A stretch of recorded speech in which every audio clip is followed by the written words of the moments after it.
Hi everyone. Today I'm really excited to be speaking with Dr. Ben Bikman. Dr. Ben is an expert in metabolic disorders such as type 2 diabetes, obesity and dementias. He's an associate professor in the Department of Physiology and Developmental Biology at the Brigham Young University, which is based in Utah. And there he runs a research lab that focuses on the causes of metabolic disorders. He's published lots of papers in peer-reviewed journals and speaks internationally on these topics. So Dr. Ben is releasing his first book in July, and it's called Why We Get Sick, the Hidden Epidemic at the Root Cause of Chronic Disease and How to Fight It. So I pre-ordered that a long time ago, as soon as I saw it was coming out. So if you're interested in this, it can be pre-ordered at Amazon, and we'll put a link for you in our show notes, and he can also be found on Twitter and Facebook, and there are many other interviews he's done on YouTube. So basically, Dr. Ben really knows his stuff about why we get fat and sick, and today I've got a lot of questions for him about protein and insulin. So Dr. Ben, thanks so much for talking with us today in New Zealand, and really appreciate you taking the time to share your expertise with us. It is my pleasure, Susan. Thank you for the invitation and the introduction. I'm delighted to be able to talk with you. That's great. So to kick off, would you tell us a little bit about why you wrote your book and the message you want to share with that? Yeah, I'm happy to discuss that. A number of years ago, I guess about 6 years ago now, I conducted a seminar series, a 1-week series talking about, it was basically my effort to want to make people aware of insulin resistance. That's one of my professional goals, to help people appreciate this disorder that is so relevant to so many chronic diseases. After I taught that 1 week of that 1-week series of classes, the response was so positive, and so many people asked me, where can I get your book? And I thought, I should probably write a book. and so that was the beginning of it.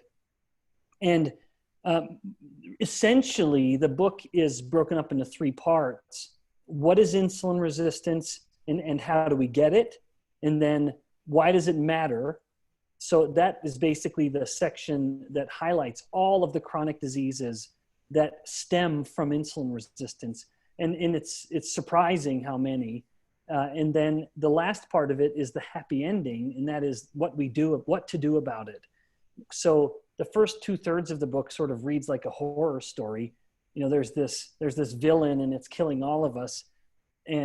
But there's a happy ending, which is, here's the sort of strategy on how to fight it, because it is a fight that we can win. People can start to improve their insulin resistance just within a day of just basic lifestyle changes. That doesn't mean they're easy, because when you start dealing with habits, that can be something difficult to change.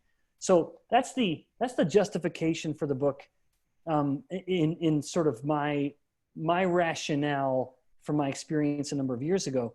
But as I look at what it can be useful for nowadays, a big part of my hope is that someone would read that book and then step back and scrutinize their lifestyle. And they would say, I am taking a medication for my blood pressure. I am taking a medication for my diabetes. I'm taking a medication for my infertility, perhaps. And maybe cholesterol. Right. What they would hopefully be able to do is step back and then realize that all of those disorders are derivative of one problem, that they are all branches coming off the same tree. So rather than just hacking at the branch, go right to the root of the problem, go right to the trunk in this analogy, and address it head on. And sure enough, then all of those seemingly distinct disorders that seem so unrelated, they all start to resolve themselves. Now, I'm not saying that addressing insulin resistance is a cure for everything that ails us. I'm not being so bold, but the fact is almost every chronic disease is in some way caused by or exacerbated by insulin resistance. So it is a root cause. Well, that's fascinating, and I'm hoping to dive a little bit more into that while we're talking. I guess I would kind of like to approach this a little bit about how can people tell if they're healthy? We're always talking about being sick, and I feel like we're always talking about the negative aspects. So for people listening to this, can you describe to them how they can look at themselves and identify whether they are actually healthy or whether they need to be doing something, taking better care? Yeah, that's a great question. I always love sharing some practical insight here. On a simple level, I submit that there are two things someone can do or pay attention to. One, does the person have high blood pressure? That is an incredibly common sign of insulin resistance. Now, there can be other causes of hypertension, but it's almost always a result of insulin resistance. So I would say just one simple question: does the person have hypertension? Yes or no? If it's yes, then all the more reason to be worried. A second item to pay attention to is how much fat and where they're storing their fat. So essentially, a person can just get a measuring tape, measure the biggest part around their belly. So usually just right below the belly button. So the biggest part around the waist, and then measure the height, their height, just normal height measurement. A healthy number here is that if their waist circumference, when it's doubled, if you take waist circumference times 2, it should be less than the height of the person. If waist circumference times 2 is a smaller number than the person's height, then that's a good sign. If waist circumference times 2 is a bigger number than height, that's a bad sign. It suggests very strongly this person is storing fat centrally in the body, and that is a terrible place to store it. And that's something men tend to do, where men tend to store fat more than women do, which is why women have more body fat than men and are healthier than men. Despite that, women are built for that, frankly. So 2 simple things: check the blood pressure, check their waist circumference relative to their height. And if a person clears or passes both of those tests, then it's very likely that they're okay and that they are insulin sensitive. Now, if we take it one step further and we scrutinize a clinical test, then if someone can measure their triglycerides to HDL ratio, so when they look at their blood test that they got from their last doctor visit, put the triglyceride number up top and then divide that by the HDL cholesterol. And if that number is less than 1.5, then that's a very good sign. Then it's very likely that that person is insulin sensitive.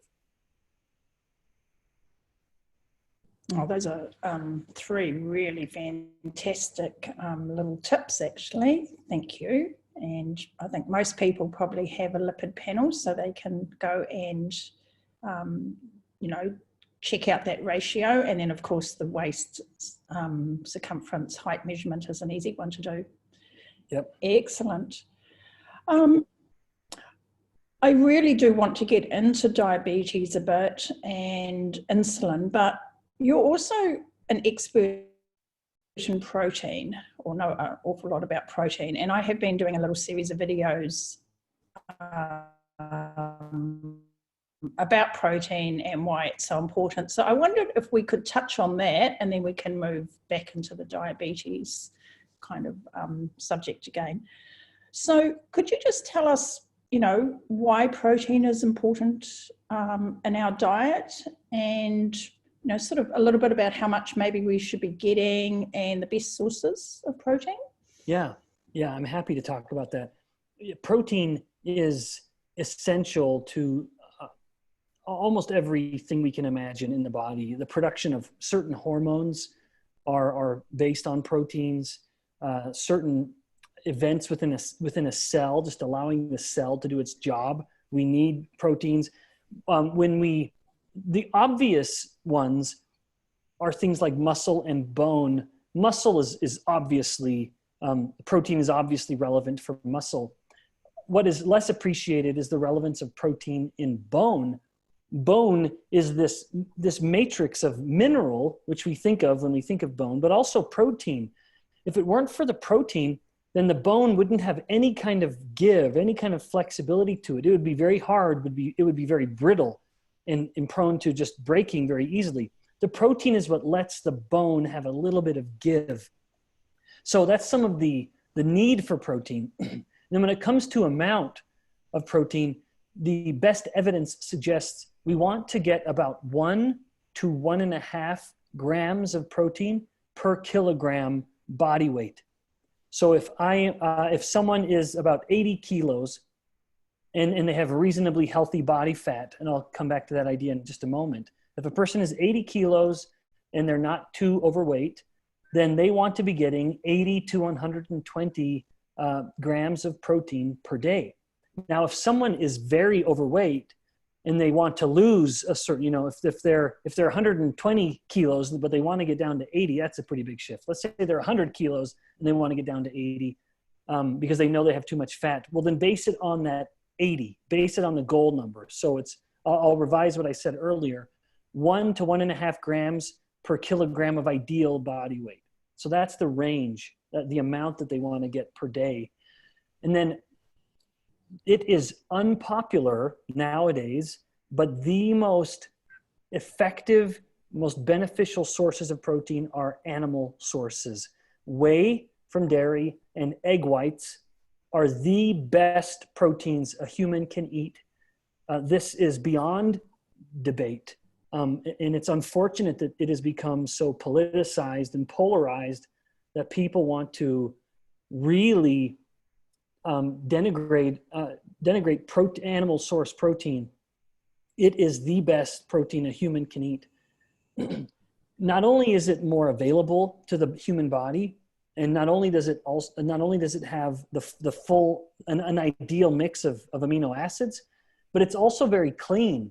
And by that I mean, well, when we compare it to a plant protein, when you have to take, plants don't have high protein. That's not the way they were designed. Plants have extremely low levels of protein. So if you want to try to get protein from a pea, for example, pea protein is a new, very sexy protein. Everyone wants pea protein. You have to take, 1,000 peas to get, you're concentrating all that protein from peas because they have so little, and you finally get enough protein to have a serving of protein from 1,000 peas or something like that. So concentrating to get the protein is what we want, but we get something we don't want, which is all of the heavy metals that are naturally in peas at just extremely low levels. So it would never matter if you're just eating peas. You could never eat enough peas, for example, or whatever the plant protein we're talking about in order to have it be a problem. But when you've concentrated all the protein from those very protein poor plants, you end up getting high levels, dangerously high levels of lead and arsenic. Those are not things we want concentrated in our bodies. And yet when we are focused on plant proteins, that's what we get. And so all of this big marketing hype that we should be eating plant proteins, I get why a company is saying that. If I am making a protein shake and I wanted to just maximize my profit, make as much money as possible, well, then I would brag about having these plant proteins in there because it's cheaper for me. Plant proteins are much cheaper than animal-based proteins. And so I would be able to make more money. I'd be able to advertise that it's a plant-based protein, and everyone wants to get that these days, little knowing that it's actually the last thing they want if they really want to stay healthy. So it is really beyond debate. The evidence is exceedingly clear in humans. Animal proteins work best. And if someone is eschewing animal products for moral reasons, I would still perhaps suggest that that's not entirely justified because even the broad scale farming for all the plant proteins is not great. But nevertheless, I would say good luck to that person. You have to eat a lot more of that protein to have it be even remotely as effective as the animal-based protein. And you're going to get a lot of stuff you don't want. So anyway, that's a silly way of saying animal protein is best by every possible metric. Wow, what an absolutely fantastic answer. Thank you very much. So if somebody after that still decides they want to be a vegan or have a plant-based diet, would you suggest or recommend that they need supplementation of some sort, or? Oh, yes, most certainly. Yep, the more someone changes their diet to avoid animal products, the more they must supplement. That is, once again, something that there should be no debate about. And again, but let me be clear. I'm not trying to be so negative about a plant-based or, heaven forbid, on the far end, a vegan diet.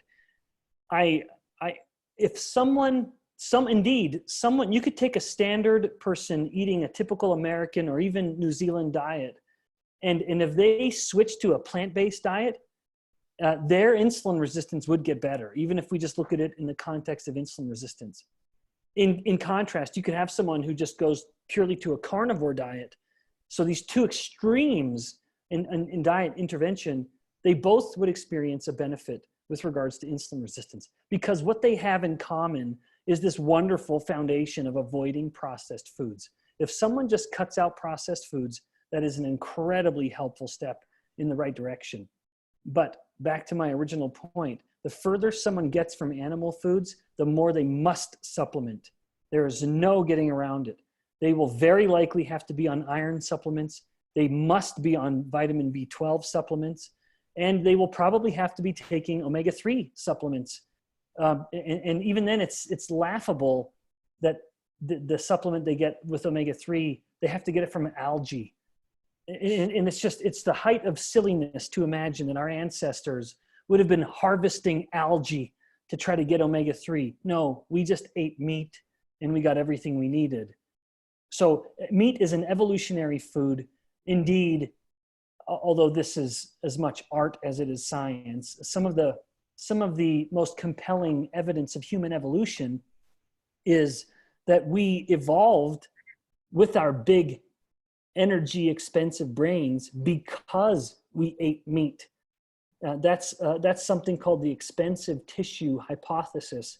The idea that our long ago ancestors started eating meat, and that allowed our brains to get bigger because we were so well nourished, and it allowed our intestines to get much, much smaller. And compare a human to any primate animal, those two things stand out. We have much bigger brains and significantly shorter intestines because we started eating such nutrient dense foods. And that's not plants. Plants are not nutrient dense any way you want to look at them. Animal food is very nutrient dense. And those are really, really vital points, actually. And our digestive system is designed specifically to eat animal foods, isn't it? Yes, that's exactly right. Yeah, we have a lot in common. Our digestive system looks very much like that of a wolf. It's funny to think of that, but from mouth to anus, we are very similar to a wolf. And we could eat what a wolf eats and live. If we had to eat what an ape or a chimpanzee eats, eating plants all day, we would die. We do not have the intestines to get sufficient nourishment from that. And moreover, we don't eat our own feces, which is what apes will do in order to get more B12. They will, so there are certain things that a human is not prepared to do to live life like another primate. So anyway, that's my point being, we're much more similar to wolves when it comes to our digestive system than we are to apes. So I'm sort of getting a bit distracted from the protein here, but one thought I have is that we have got so many digestive issues showing up now, like everybody's got some sort of gut issue. And I do wonder whether this focus on a plant-based diet might be contributing towards that. Yeah, I think that that is worthy of scrutiny, frankly, when people start going on elimination diets. They don't eliminate meat. I have never met a single person in my life who has an adverse or even, heaven forbid, allergic reaction to meat. I don't think that's evolutionarily possible. There's probably some exception, but I don't think there is. But when it comes to plants, that's what we start eliminating. We eliminate plants when someone starts going through these really kind of clean elimination diets to find out the source of their gastrointestinal problems. Thank you. So getting back to the protein, so you're talking about, an intake of 1 to 1.5 grams per kg of ideal body weight. So we're looking at between 80 to 120 grams a day, say, for the average person. Now, do they need to eat that in one meal, or can they eat that in one meal, or should they divide that up into smaller meals? Yeah, I think they should. I think there is one. Firstly, it's hard to get that much protein in one go. You could do it, but a person would be they would have really had to stuff themselves with, chicken breast, for example, to try to get that much protein in one go. And there could be a limitation. They could be reaching the limit of how much they can handle in their guts and digest and absorb in one time. So yeah, I think it is best to spread it out. Even if someone is following a 1 meal a day strategy, which I think can be good, but I also think it can be abused and done poorly, where a person may just gorge themselves, just binge every evening and go to bed uncomfortable, and sleep very poorly and digest very poorly. But nevertheless, if someone was doing 1 meal a day, I would say still try to stretch that out for an hour or two, where it's sort of, not one meal, but you're eating all of that very nutrient dense food, and all the more reason to make it nutrient dense if you're eating in such a narrow window of time. And again, many people do that, and it can be great. But yeah, I think I think there is very good justification in spreading it out. So do you have sort of a quantity per meal? I mean, I sort of understand that we need about 30 grams approximately to get enough leucine, which is the amino acid that triggers muscle protein synthesis. So could you talk a bit about that, please? Yeah. I don't know of precise numbers per meal or at one time. I wish I did. I bet there is a pretty clear-cut number, but I don't know it. All I know is that if we get it in a day, then you're good. Right. Because I did wonder, I'm glad you touched on the 1 meal a day people, because I did wonder about the gap between digesting as well, like how long it takes to digest, and, is an hour a sufficient gap, or, from a migrating motor complex point of view, in the gut, we want sort of about 4 hours between eating. So I just wondered how that. Yeah, I don't know. Yeah, that's great.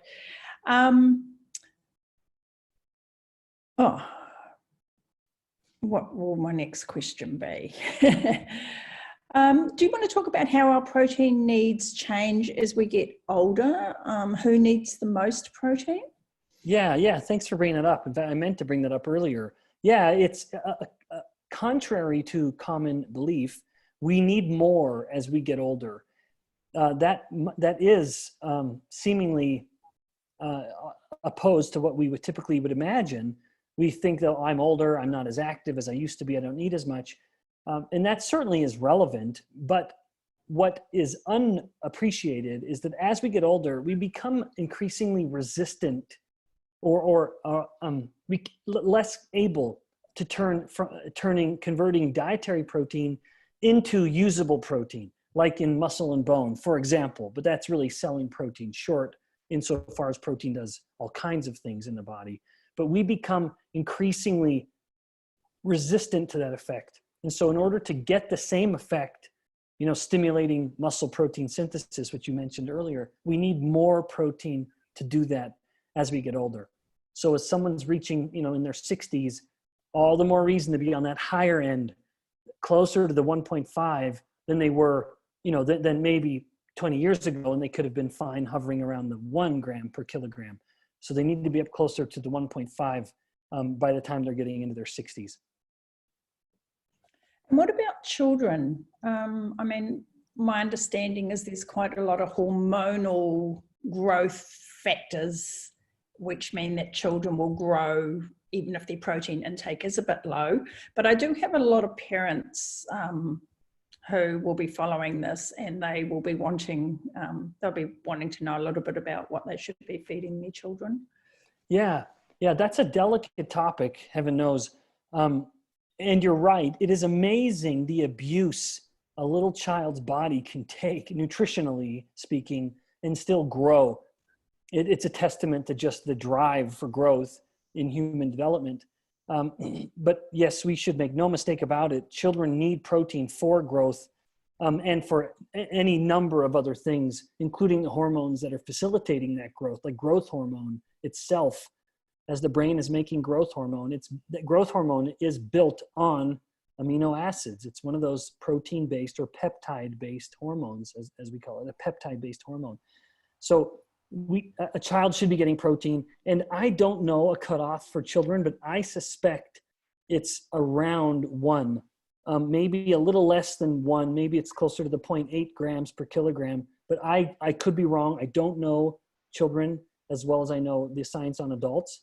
But I will say, as a parent to 3 young children, it is my absolute priority to make sure they get enough protein. And I try to get this protein in as natural a source as possible because, 1, it will be better for them. They'll get more of the benefit from the protein. But 2, because it comes with fat. I want my children to eat protein and fat. And that means I try to limit the amount of snacks that we have in the house, because snacks are just pure carbohydrate. If it's little crackers or little pieces of bread or cookies or whatever, that is almost totally carbohydrate. They don't need the carbohydrate. Literally, we don't need carbohydrates in our diet as humans. We make all the glucose we need in our livers. Now, I'm not saying that we shouldn't eat it at all, but I'm saying there's something terribly wrong when the majority of our energy in our body, or the food we're eating, is coming from the one class of food that we don't have a biological need to eat. We need protein, we need fat. I do my best to make sure my children get protein and fat. So when they want a snack, I offer them whole fat, unsweetened yogurt, and we can put berries in it.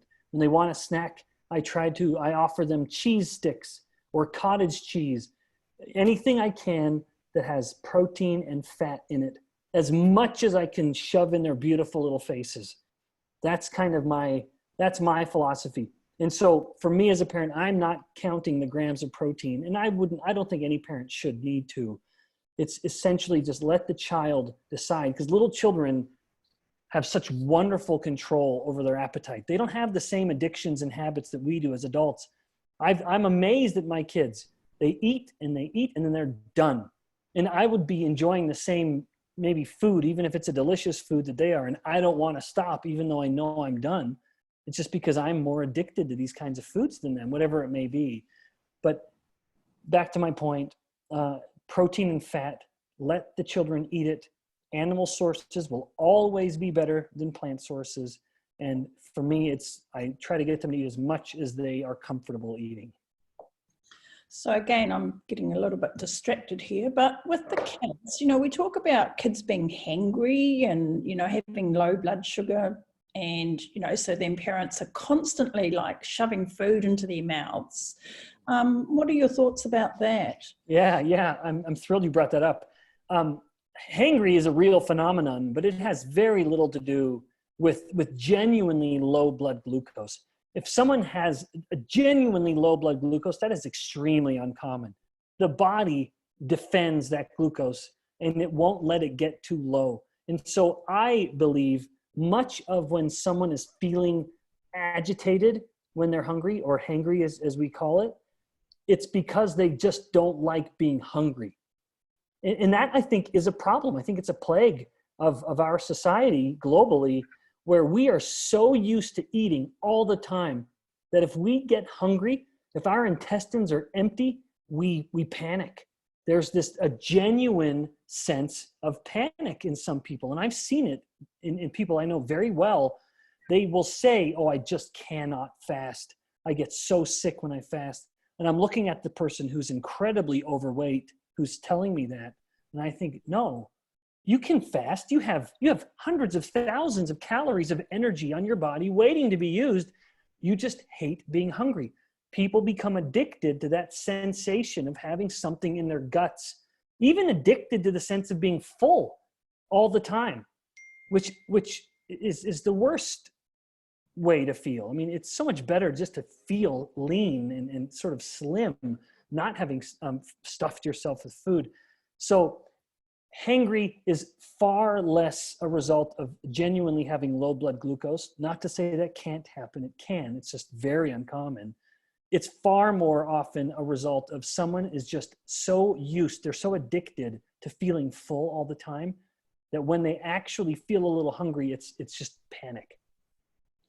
So using that, can you explain about gluconeogenesis for people, and also maybe a little bit about ketosis as well, but how we are able to keep our blood sugar pretty stable, without needing to eat? Yeah. So, yep. So this sort of segues from what I mentioned earlier, that because of this process called gluconeogenesis, we don't need to eat glucose. That is not an essential nutrient or requirement in the human diet, which is to say we do not need carbohydrates. But again, I'm not saying that we shouldn't eat them. They're just not essential because we make everything we need. And that's through this process of gluconeogenesis. Essentially, the liver can pull in building blocks.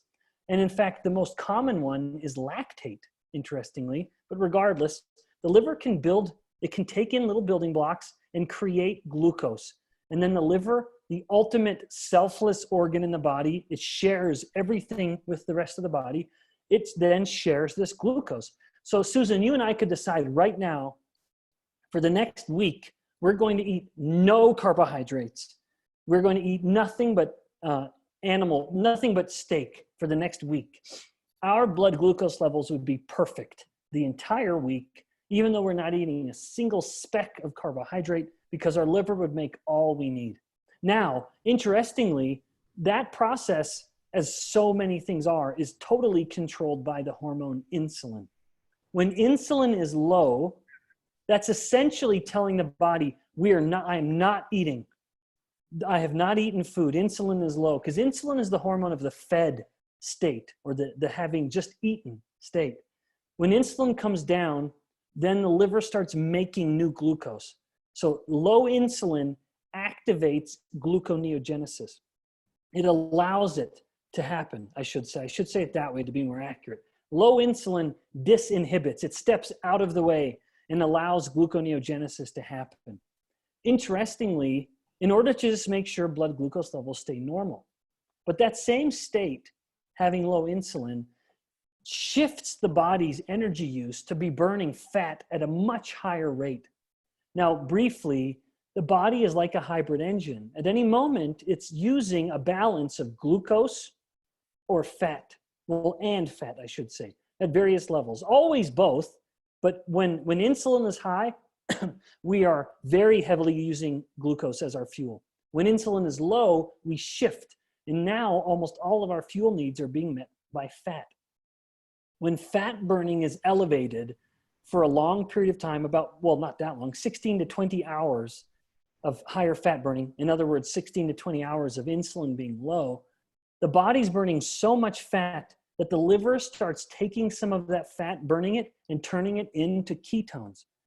So the same state in the body where the liver is making glucose, the liver is also making ketones, because both of those happen in a fasted state or a state where insulin is low. I emphasize that latter point because someone could be adhering to a low carbohydrate diet, and it's like the body is in a fasted state, high ketones, and the liver is making glucose to feed the body, because there are some cells that need glucose, like red blood cells. Red blood cells that run through the blood and carry all our oxygen and our carbon dioxide to breathe off or breathe in. These red blood cells must rely on glucose. So it's a good thing we can make it to feed those cells whatever the cells are that need just the glucose. But nevertheless, insulin, when it is low, the liver is both making glucose and it is making ketones. That's great. I want to come back to that in a minute, but I'll just wrap up our little bit of protein, and then I really like to get a bit more into the insulin and glucose and have a ton of questions for you. So just to tidy up the protein, one of the other things I really want your perspective on is the fear we have around protein causing cancer, kidney disease, osteoporosis, these kinds of things. Could you enlighten us? Yes. What a great question. So a lot of the fear of animal protein causing cancer, well, that's a long history, unfortunately, and it's all riddled with problems and selective interpretation of certain studies. There appears to be, there was a Cochrane analysis, which are generally considered the best, most comprehensive review articles, found no correlation between meat consumption and cancer. But there are studies. If someone went on to Google Scholar and typed in meat and cancer, they will find many resources. All of them are epidemiological, which means they basically come to a community, give the people questionnaires to ask them what they eat, and then they look at death records and hospital records and make a statistical correlation. That, of course, is riddled with problems because people very often don't really recall well what they eat. But there's also an enormous confounding variable called the healthy user bias. People that are deliberately eating less meat, they often are the same people who make many good choices. These are the same people that don't smoke. These are the same people that exercise actively. Whatever it may be, they have very good habits. And so the meat is just part of this constellation of good things that the person is doing.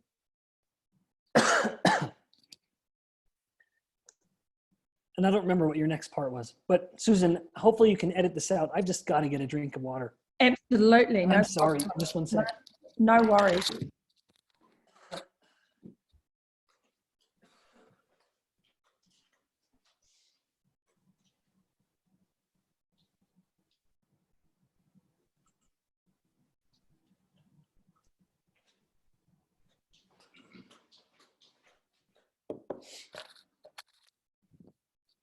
I hope that's not a COVID cough. I know. Nowadays, anytime you cough, you got to look around and make sure you haven't offended anyone. But thank heavens I'm at home. Not a problem. How's that? Is that feeling better? Yeah. Oh, that's great. So the next part of my question was about kidney disease, because this is another one where, and the research actually shows in healthy people more protein, or protein actually improves the function of the kidneys. Yep. So this has been very, very well looked at. Does too much dietary protein hurt the kidney?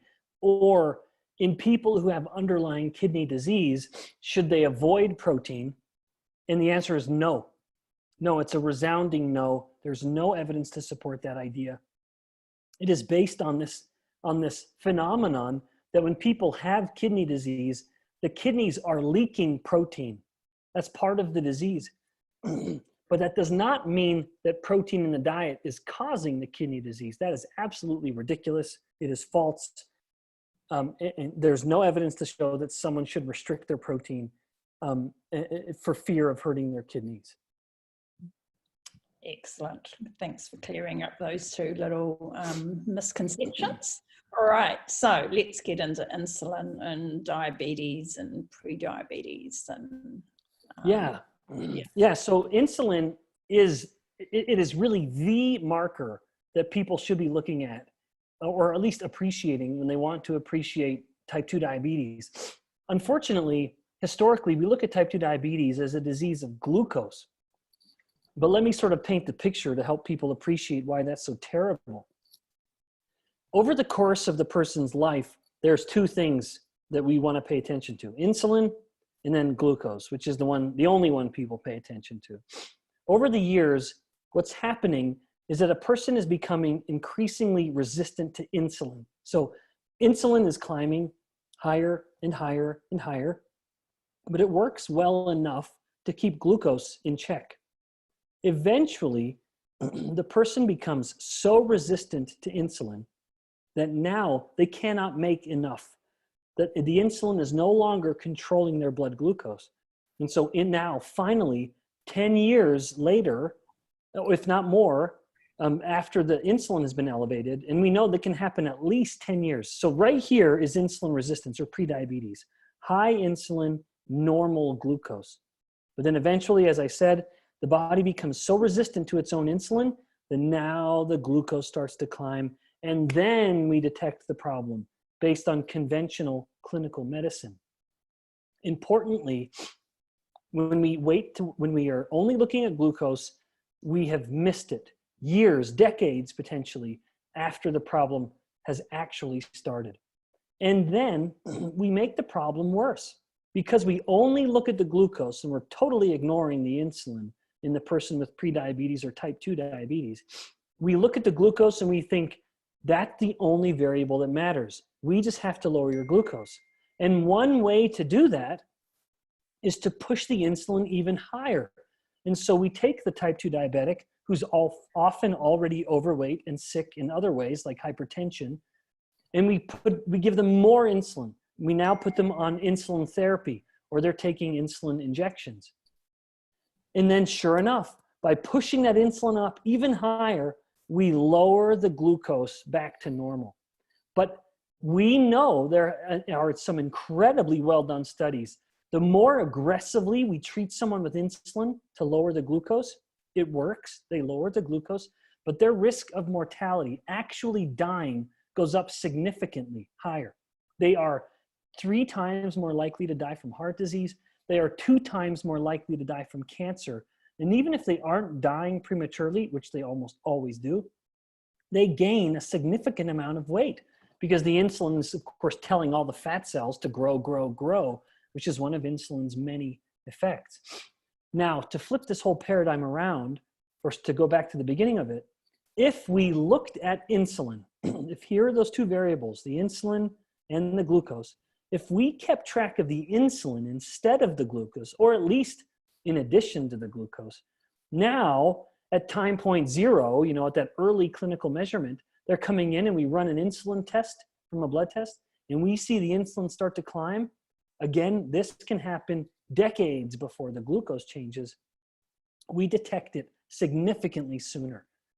And we will treat it better because then we will talk and think about how can I lower the insulin level the best. And the best way to lower insulin is to just simply eat less carbohydrate. And that is why a dietary intervention will beat any drug ever made when it comes to improving type 2 diabetes. No drug, even the best drugs, are half as effective as lifestyle changes. And so you're talking about some form of therapeutic sort of carbohydrate restriction, really? Yes, yeah. Yes. So intermittent fasting and or just a carbohydrate controlled diet. I hate to say the word low carbohydrate, and heaven forbid I say the word ketogenic diet. It doesn't have to be that extreme, although the results can be just phenomenally rapid. And I've seen that myself in collaborating with a clinic here around my university. But nevertheless, if someone just controls their carbohydrates, just bring those down and focus on real carbohydrates, not processed foods. So fruits and vegetables more than fruits are better than fruits in that regard, but just control carbohydrates. And then immediately the blood sugars levels will start to get better and insulin will finally start to come down. So we have a real problem here in New Zealand. I mean, I send my clients off to see if I can get insulin. I've tested, I've been doing that for, probably over 10 years, and I get so much pushback. How do we talk to our GPs and sort of, doctors and, get them to understand this? because I think that having them involved in this whole process has to be absolutely essential. I agree. It can be a frustrating process. I think that, well, one, the patient could in fact go onto resources online like Google Scholar and actually get some of these articles that I'm mentioning. They could actually bring in the science to show their practitioner, but they could also just take time to kind of explain the paradigm that I just did, the difference between insulin and glucose. Too often, those two very distinct things are conflated. We look at them as one, going hand in glove, and that is not accurate. You can have, acutely it is, when you eat a sugary or starchy meal, blood glucose goes up and so too does insulin. The difference in someone who's pre-diabetic, the glucose could have come back down and yet the insulin has stayed elevated. So they are disconnected or they are uncoupled. So I think it is really important to just explain it in this way, that these two are not synonymous. They don't always go together. They can separate, they can depart. And that is the earliest stages of insulin resistance or type 2 diabetes, when the insulin has stayed elevated, but the glucose has come back down. But we should be, and I say this as much to myself as anyone, we should be quite considerate of the GP, because like everyone else, they only know what they have been taught. And no, in medical schools do not provide nutritional counseling or nutritional education. That's not part of the curriculum. Why should we expect them to know that? It's not fair. They only know what they've been taught. And so sometimes it might be on the patient to teach the physician the truth, at least behind insulin resistance. And I think that's not unwarranted, because this has become the single most common problem in the world. I mean in the world. It is the most common disorder, the non-infectious disorder. In the US, it potentially affects up to 88% of people. It's just a shockingly high of adults. It's a shocking number. And obviously, a part of this problem is we don't recognize it. And once again, that's part of the justification for my book.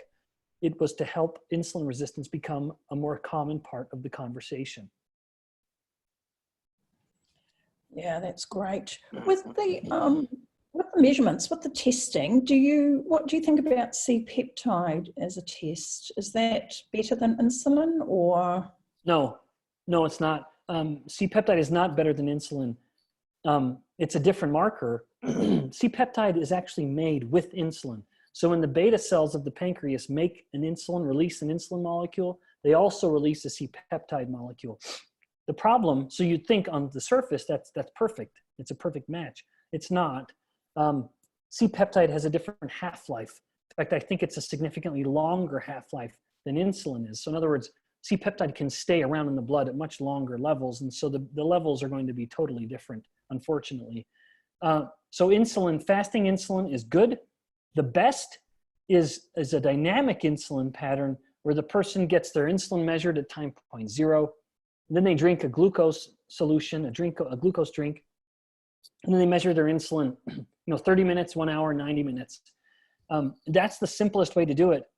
And essentially, if someone is ever able to do that, it's not easy to get it done, of course, because a GP doesn't want to do that. And I don't blame them. It takes time and money. But if a person does that dynamic pattern and has, or test and has 4 insulin levels, essentially, you just want, so insulin level number 1 at fasting, number 2, right after the drink, and then an hour after, then 90 minutes after. You want the second time point, or the first time point after drinking the solution, to be the highest point. So if insulin went from 5 millimolar up to 40 millimolar, and then down to 30, then down to 15, that's perfect. That's a very good pattern. If it went from 5 millimolar up to 15, and then 35, and then down, that's not good, although it's a little better than the last one, which is time point 0, then the first check following the drink, then the third, and then the fourth is the highest. That's the worst of all. You're very likely going to get full-blown type 2 diabetes soon.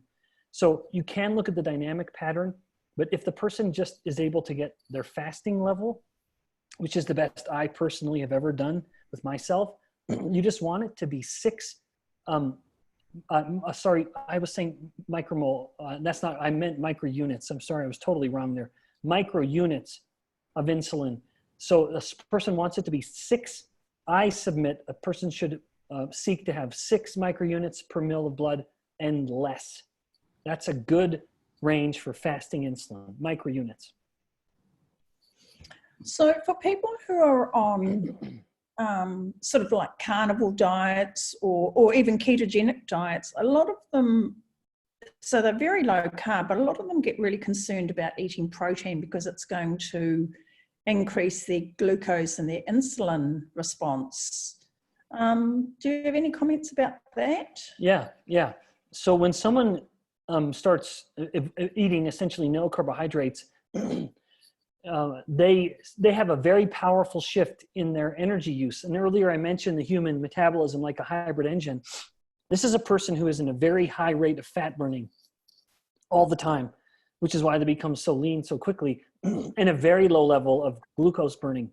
If they spontaneously eat a big load of glucose, because the body's been burning just fat almost entirely, it takes some time to burn that glucose. They're not using glucose as a fuel primarily. And so those processes have kind of been turned off. They're not used to metabolizing glucose like they were before. And so like for example, if someone were to go in and take a glucose tolerance test while they're adhering to a carnivore diet, they may fail the test, but be perfectly healthy people. It will take them longer to clear that glucose because their body has simply, I guess at the risk of simplifying it too much, they've turned off that glucose burning.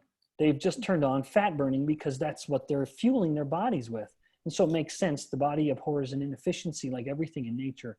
And so it's stopped burning glucose at a high rate. So if someone is needing to do a glucose tolerance test at a clinic and they need to pass it and do well, of course we all want to, you actually are best by kind of priming the pump, so to speak, and eating more carbohydrates in a few days leading up to the test, then they'll pass it with flying colors. Great.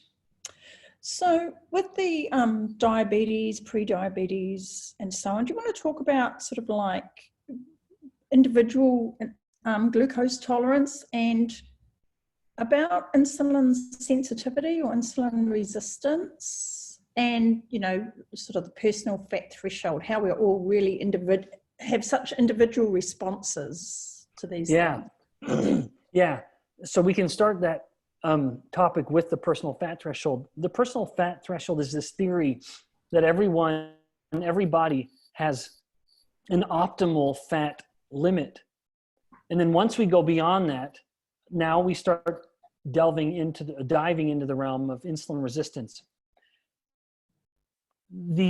I submit that the best way of looking at the personal fat threshold is zooming down to the level of the cell, of the fat cell itself. We look at each fat cell as having a threshold. And that is a more accurate perspective because as a fat cell is growing, there are 2 ways a fat cell can continue to grow. So it'll start to experience some growth, and then in some people, which is partly genetics and partly diet, these fat cells, before it gets too big, it will multiply into another fat cell. And so it will grow through what's called hyperplasia, or the fat cells multiplying. Alternatively, the fat cell will grow and then keep growing and keep growing. That is when that's when fat tissue grows through hypertrophy or hypertrophic growth. The hyperplastic, or the multiplication of fat cells, is a healthier way for fat tissue to grow. And those fat cells stay very insulin sensitive.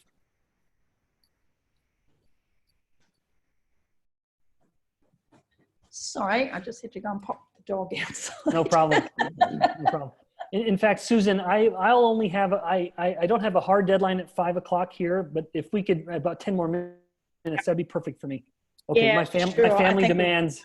We'll start. No, that's great, and I really appreciate your time.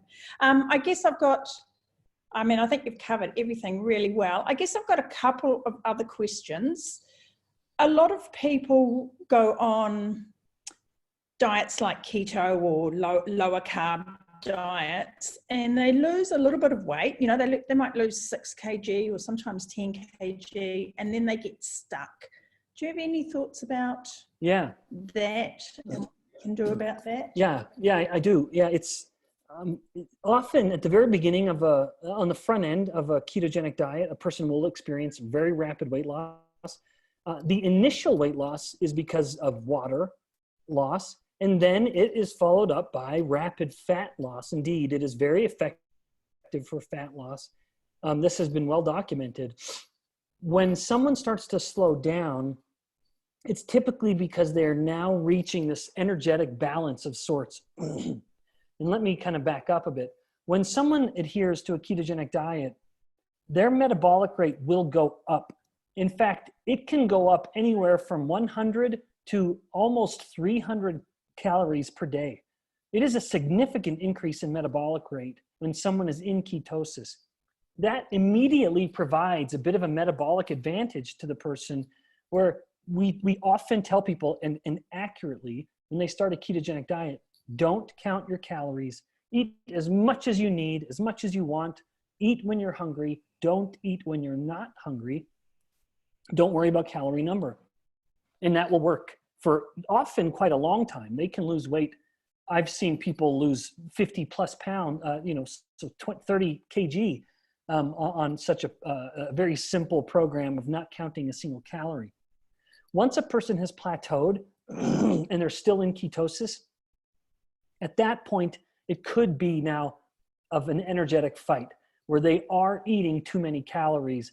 And that's when something like time-restricted eating or intermittent fasting becomes very useful, because when people do that, they end up just spontaneously eating fewer calories. Even though, once again, we're not saying calorie restrict, that ends up just being part of the overall phenomenon with intermittent fasting. So at the beginning of a ketogenic diet, I often tell people it's unrestricted. Just keep your carbohydrates at a low level, but eat as much as you want of everything else. And then once they've plateaued, that's typically when the conversation shifts to say, all right, now we do need to start scrutinizing your calorie number a little better. Let's start intermittent fasting. And that can be any number of ways. In 18 hours of fasting with 6 hours of eating, that's common. I commonly do that. It can be where the person is fasting 2 full days every week, two full 24-hour fasts, food fast or drinking during this, or any other number of options that someone can do. That ends up being a more calorie restrictive situation. And that can typically get them off that bump, that plateau. Excellent. Well, I do really want to be respectful of your time, but I have one more really important question. We touched on kids earlier, and you just said you're going to head off and see your own kids. Yeah. And it really worries me, the increasing rates of diabetes in children in New Zealand.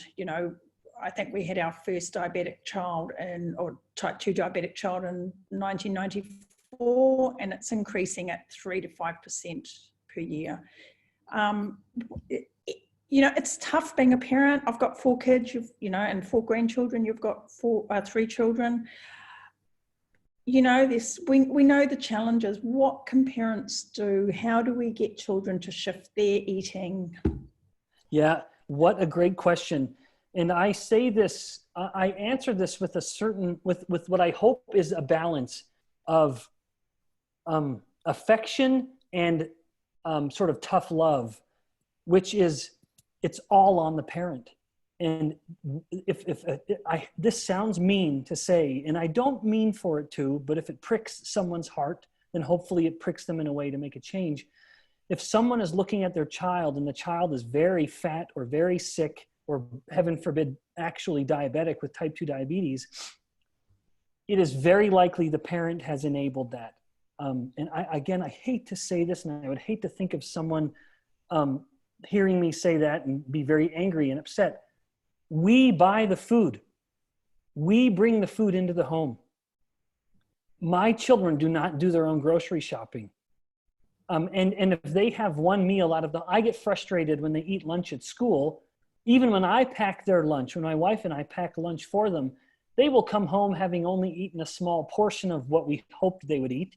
And they ended up eating some other stuff that some other kid gave them at school. So be it. I cannot win the lunch battle, I've concluded. When my children eat lunch at school, which they do every day, I try to pack a lunch for them, but still they may find stuff I don't want them to eat, and so be it. But I can control every other meal and certainly every other snack they eat in my home.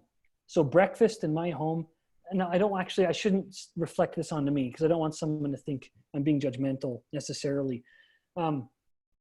It is up to the parent to control breakfast and dinner and all the snacks in between. And if we're looking at a child and we're worried about their weight and worried about their type 2 diabetes, we should really look in the mirror and ask ourselves as parents, am I the one who's actually causing this? And I suspect often the answer will be yes. Now, in some instances, there is an enormous genetic propensity for obesity. That is real. It can happen without a doubt. And so having a chubby child is one thing, but for that child to get type 2 diabetes, no, that shouldn't be happening. It's one thing for a child to be chubby. And indeed, that can be perfectly fine and healthy even. But to be type 2 diabetic, that is when it has gone too far. And I do believe much of the parent must take action to help the child. The child, again, I already said this, does not do the grocery shopping. That is the parents. So it is our responsibility to raise these children, to give them every advantage we can, including a healthy body. And boy, I hear someone thinking I'm being so smug and condescending. I am not. I know how just brutally exhausting it can be to try to be a good parent. It is such a frustrating, sometimes hopeless feeling. And so all the more reason to control what we can. And so I would say start with breakfast, start tomorrow, throw out the cereal. And that will be an ugly, horrible fight in the home. And I would hate to, I don't want to be there to see it. I would say the one benefit I have is that I knew enough of what I know, even then, what I know now, that I started this early with my kids. My kids have never been raised on a morning that starts with bad food. It has always been good food. I always wanted breakfast to be a meal that we could control perfectly. The kids are kind of tired. They just come and eat what we put in front of them. Not always. I'm painting even a rosier picture than it is. They'll still complain about something, but that's just what they know. And so I very much admit I don't have the fight that other parents have. And so heaven help them in those fights, but it is a fight worth having. We are the ones that control that in our children. And it should be. They are our children. They are our responsibility. Oh, that is absolutely amazing. And I think that's a really great place to end. Thank you very much. I really, really appreciate you taking your time out to talk to us today. And I'm pretty sure you'll probably get a lot of book sales to New Zealand after. Well, I hope so. I'll come for a book tour. I've always wanted to get out there. Oh, that would be fabulous if you did. Look, it's just been amazing. I just love the way you explain things, and you're just so real and humble, and so thank you so much for your time. And my pleasure. Thank you for the invitation. I had a great time. Thank you. Thank you.